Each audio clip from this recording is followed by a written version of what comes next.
بسم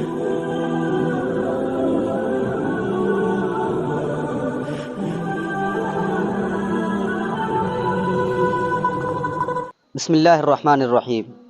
تراویح میں لقمہ دینا بعض دفعہ یہ ایک بہت بڑا ایشو بن جاتا ہے، جس کی وجہ سے لڑائی اور جھگڑے کی بھی نوبت آ جاتی ہے۔ کوئی مسجد چھوڑ کے جائے گا، کوئی کہیں جائے گا، کوئی شکایتیں کرے گا، اور یہ صرف ایک دو مسجد کی بات نہیں ہے، اکثر ایسی خبریں آتی رہتی ہیں۔ اس لیے لقمہ دینے کے سلسلے میں ہمارے اکابر کا جو طریقہ رہا ہے اس کو سامنے رکھنا چاہیے اور لقمہ دینا چاہیے۔ انشاءاللہ ایسے حالات خراب نہیں ہوں گے۔ اگر امام سے قرآن پڑھنے میں غلطی ہو جائے تو سامع لقمہ دے سکتا ہے۔ لقمہ دینے میں اس بات کا خیال کرنا یہ ضروری ہے کہ امام مزید التباس میں نہ پڑ جائے۔ یعنی اگر امام صحیح طور پر پڑھنے کی کوشش کر رہا ہے، اولاً تو اس کو موقع دینا چاہیے، لقمہ دینے میں جلدی نہیں کرنی چاہیے۔ اگر امام پھر بھی نہ پڑھ سکے تو پھر لقمہ دینا چاہیے۔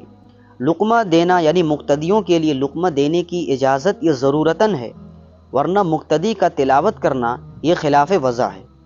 اور اگر سامع مقرر ہے تو اسی کو لقمہ دینا چاہیے، کسی اور کو جلدی نہیں کرنی چاہیے۔ اگر سامع نے لقمہ نہیں دیا اور امام نے اپنی تلاوت کو جاری بھی نہ رکھ سکا تو نماز میں موجود جو شخص جس کو قرآن یاد ہے یا جو لقمہ دے سکتا ہے، پھر اس کو لقمہ دینا چاہیے۔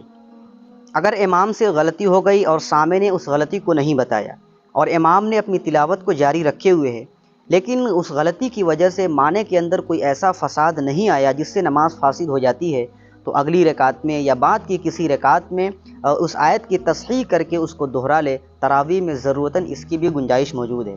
لیکن اگر معنی میں ایسا فساد آ گیا جس سے نماز فاسد ہو جاتی ہے تو سامع کو ورنہ مقتدیوں کو لقمہ دینا چاہیے۔ اگر انہوں نے لقمہ نہیں دیا اور ایسی غلطی کی تصحیح نماز میں نہیں کی گئی تو وہ نماز فاسد ہو جائے گی۔ لقمہ کوئی ایک شخص دے اور بالکل واضح اور صاف انداز میں دینا چاہیے کہ امام کو سمجھ میں آئے، ٹھیک ہے؟ اور اس شخص کو لقمہ نہیں دینا چاہیے جو نماز میں نہیں ہے۔ اگر کسی نے لقمہ دے دیا اور وہ نماز میں نہیں رہا اور امام نے لقمہ لے لیا تو نماز امام اور مقتدی سب کی فاسد ہو جائے گی۔ ہمارے ہاں ماحول عجیب ہو گیا ہے، اگر کسی کو 2 4 5 لقمے پڑ گئے بس آپ راستوں میں نکل جائیے۔ دیکھیے ہوٹلوں میں، دکانوں میں، مکانوں میں، ہر جگہ اسی کا تبصرہ ہوگا، اس کو تو یاد نہیں ہے، اس کو تو پڑھانا ہی نہیں چاہیے، اس تو ایسا ہے، وہ تو ایسا ہے۔ بہت ساری باتیں مجھے بتانے کی ضرورت نہیں ہے، لیکن جہاں بہت ساری وجوہات ہو سکتی ہیں امام کو بھولنے کی، ایک وجہ یہ بھی ہوتی ہے کہ مقتدیوں کے ناقص وضو کا وبال ہوتا ہے۔ مسند احمد میں روایت ہے کہ نبی کریم صلی اللہ علیہ وسلم ایک بار فجر کی نماز میں سورہ روم کی تلاوت کر رہے تھے، تلاوت جاری ہے، اب قرات میں اختلاط اور نسیان واقع ہونے لگا۔ آپ نے بعد میں ارشاد فرمایا کہ دوران تلاوت نسیان اختلاط واقع ہو رہا تھا، جس کی وجہ یہ تھی کہ پیچھے کچھ لوگ تھے جن کا وضو کامل نہیں تھا، اس لیے ہمارے ساتھ جو نماز پڑھنے کے لیے آئے اس کو چاہیے کہ کامل اور مکمل طریقے سے وضو کر کے آئے۔ اس سے پتہ چلا کہ مقتدیوں کے ناقص وضو کا وبال بھی امام پر پڑتا ہے اور امام غلطی میں پڑھنے لگتا ہے اور امام سے بھول ہونے لگتی ہے۔ لہٰذا جن لوگوں کو تکلیفیں ہو جاتی ہیں امام کے بھولنے سے، ذرا ان کو اپنے وضو کی طرف بھی دیکھنا چاہیے، کہیں ایسا تو نہیں کہ ہمارے ناقص وضو کی وجہ سے ہی امام غلطی میں پڑھ رہا ہے۔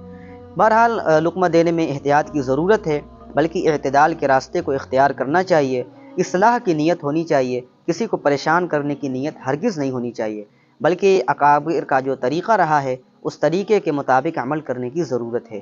اللہ تعالی ہمیں عمل کی توفیق عطا فرمائے۔